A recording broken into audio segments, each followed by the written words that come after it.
Chiman bhai Patel and kingdoms. Ram Ram ji आप सभी को, welcome back to my new vlog. कैसे हो? सारा बढ़िया ही होंगे। तो जो भी लोगों ने सब्सक्राइब नहीं किया चैनल को, तो मेरे चैनल को सब्सक्राइब कर देना, ठीक है। अभी खेत में हूँ और सनसेट हो रहा है। 6 बजने वाला है शाम के। अभी मैं आप लोगों को दिखाता हूँ। और ये देखो,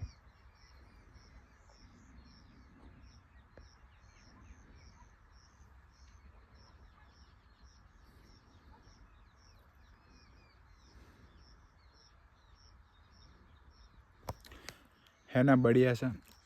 तो अभी मैं नहा लिया हूँ और अभी थोड़ी देर के बाद मैं जाने वाला हूँ गांव में दूध भरवाने के लिए।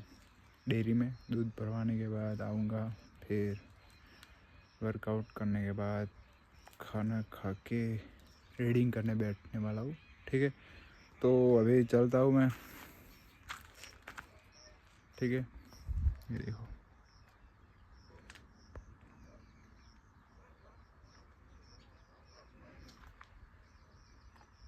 तो अभी मैंने खाना खा लिया है और अभी मैं अपनी रीडिंग करने बैठने वाला हूँ। गुजरात की हिस्ट्री जो भी पढ़ने वाला हूँ। कल लास्ट में मैंने यहाँ तक रीड किया था, जो कि अभी मैं यहाँ से रीडिंग करने वाला हूँ, ठीक है। तो अभी मैं रीडिंग करने बैठ जाता हूँ।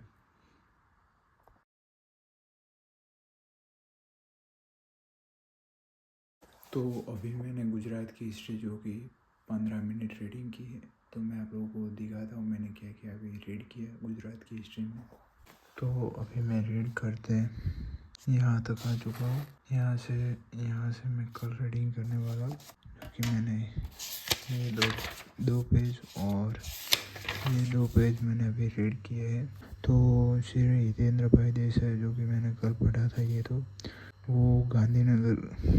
श्री हितेंद्र भाई देसाई जो कि गुजरात के 3rd सीएम बने थे, मुख्यमंत्री बने थे, जो कि श्री बलवंत राय मेहता के अवसान के बाद गुजरात के कार्यकारी मुख्यमंत्री के तौर पे हितेंद्र भाई देसाई बने सीएम। फिर उन्होंने सीएम का पद 15 नवंबर 1969 के दिन देवस्थान इनामना भूतधारो बनाया। फिर उनके समय पे गुजरात का पाटनगर अहमदाबाद से 23 दिसंबर 1969 में, यानी कि 23 दिसंबर 1969 के दिन गांधी जी की याद में गांधीनगर पे रखा गया। उनके समय में पाटनगर चेंज किया था।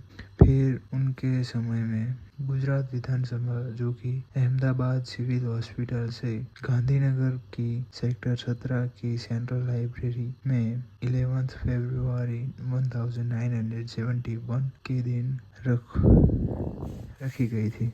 फिर वो सब कुछ आता है जो कि ईस्वी सन 1969 में कांग्रेस के 2 भाग हुए थे। फर्स्ट भाग का नाम सिंडिकेट जो कि मोरारजी देसाई के नेतृत्व हेठल थे, और दूसरा इंडिकेट जो कि इंदिरा कांग्रेस कहा गया था, जिसका नेतृत्व श्रीमती इंदिरा गांधी जी कर रही थी, और वो सब कुछ है। फिर श्री घनश्याम ओझा जिनका जन्म 25 अक्टूबर 1911 में हुआ था, उनका निधन 12 जुलाई 2002 में हुआ था। उनका वतन यानी कि उनका गाँव जो जहाँ से वो आते थे, यानी कि उनका वतन उमराला। उनका कार्यकाल सीएम के तौर पे 17 मार्च 1972 में से 17 जुलाई 1973 तक था, जो कि श्री घनश्याम ओझा भावनगर जिले के उमराला के थे। उन्होंने हिंद छोड़ो चळवळ में भाग लिया हुआ था। वो वकील थे और 1948 से 56 के बीच में यूएन टेबर के मंत्रिमंडल में यूनाइटेड स्टेट ऑफ काठियावाड़ के मंत्री के तौर पे भी रह चुके थे वो, और वो सब कुछ आता है उनके बारे में। फिर आते हैं श्री चिमन भाई पटेल, जो कि उनका जन्म 3 जून 1929 में हुआ था। उनका निधन 17 फरवरी 1994 में हुआ। उनका वतन चिखोदरा। उनका सीएम के तौर पर कार्यकाल जो कि टाइम 17 जुलाई 1973 से 9 फरवरी 1974 तक, और दूसरी बार 4 मार्च 1919 से 17 फरवरी 1994 तक हुआ। वो सीएम के तौर पर रहे। उनको छोटे सरदार के नाम से भी जाना जाता है। श्री चिमन भाई पटेल जो कि मूल चिखोदरा गांव, तालुको संखेड़ा और जिला वडोदरा के वतनी थे वो। उनके समय में मुख्यमंत्री घनश्याम ओझा जो कि ये की सरकार में वो मंत्री के पद से उनको हटाया गया था, चिमन भाई पटेल को, जो कि उन्होंने सरकार के सामने यानी कि बड़वो किया। फिर सरकार सामने बड़वो करो और आखिर में सरकार को पलटा कर वो सत्ता में आए। घनश्याम ओझा की सरकार में वो उद्योग मंत्री थे और हितेंद्र भाई देसाई की सरकार में वो आयोजन मंत्री भी रह चुके थे।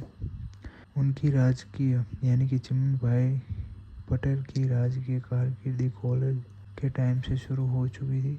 महाराजा सयाजीराव यूनिवर्सिटी में विद्यार्थी मंडल के वो प्रमुख बने भी थे। समय के साथ वो अर्थशास्त्र के प्राध्यापक की सेवा में भी जोड़े थे। ईस्वी सन 1967 में वो विधानसभा की चुनाव में संखेड़ा बैठक से चुने और घनश्याम ओझा और हितेंद्र भाई देसाई की कैबिनेट में शामिल हुए। फिर वो सब कुछ आता है उनके बारे में, चिमन भाई पटेल के बारे में, जो कि मोरारजी देसाई। हाँ, एक बात जहाँ पे उनके समय में राज्य में 9 फरवरी 1974 से 18 जून 1975 के बीच गुजरात में दूसरी बार राष्ट्रपति शासन लगाया गया। चुनावी सरकार चली गई और केंद्र सरकार की हस्तक की सत्ता संभाई। नवनिर्माण आंदोलन, विद्यार्थियों की भूल और लोगों की मुश्किलें, तकलीफों और रजूआत करने के लिए प्रजा के प्रतिनिधि के पास सत्ता आज की ली थी। राज्य में जितनी झड़पी चुनावी होती है उसका विरोध पक्षों में ही था। जितनी जल्दी राज्य में चुनावी होती वो उतना विरोध पक्ष के लिए बेहतर था, इसलिए। लेकिन बड़ा प्रधान श्रीमती इंदिरा गांधी ने गुजरात की चुनाव में कोई भी रस न दिखाते हुए गुजरात में राष्ट्रपति शासन ही रहने दिया। राष्ट्रपति शासन जो कि एक वर्ष खत्म हुआ। फिर मोरारजी देसाई ने राज्य में चुनाव की मांग की, जो कि राज्य में 5 लाख लोगों के हस्ताक्षर के साथ 40 मार्च से पहले चुनाव कराने का आवेदन पत्र राज्यपाल को सौंप दिया। केंद्र में से जयप्रकाश नारायण मोरारजी देसाई को समर्थन दिया।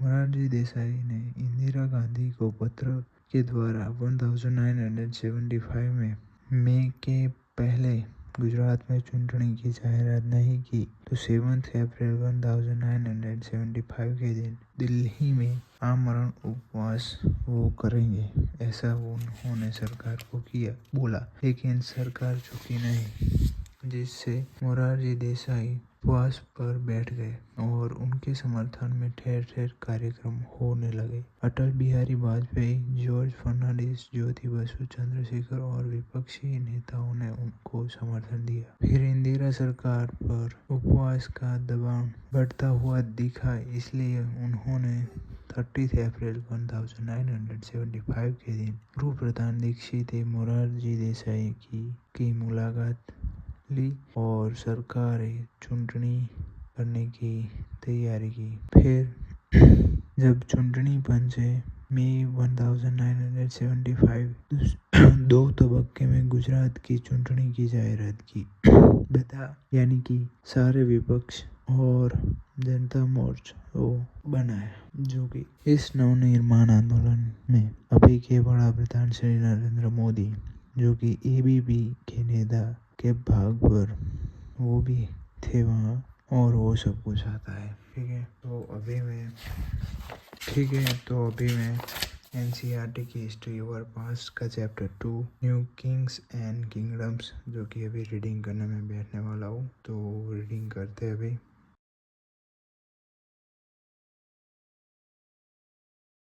तो अभी मैंने 10 मिनट एनसीईआरटी की हिस्ट्री, जो कि ओवर पास्ट मैंने अभी रीड की है, तो मैं आप लोगों को दिखाता हूँ मैंने अभी क्या क्या पढ़ा एनसीईआरटी की हिस्ट्री में।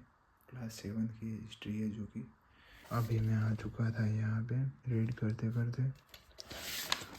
मैंने ये पढ़ा और यहाँ से मैंने स्टार्ट किया था second chapter new Kings and kingdoms. तो यहाँ ये मैप है, आप लोग देख सकते हो। तो locate the Gurjara Pratiharas Rashtrakutas Palas Cholas and Chauhans. Can you identify the present day state over which they exercise control? ये आप लोग देख सकते हो अभी तिब्बत, कश्मीर, चामांस, गुर्जरा प्रतिहारस, कन्नौज, बनारस और वो सब कुछ, Cholas. Many new dynasties emerged after the 7th century. May one saw the major ruling dynasty in different parts of subcontinent between the 7th and 12th centuries.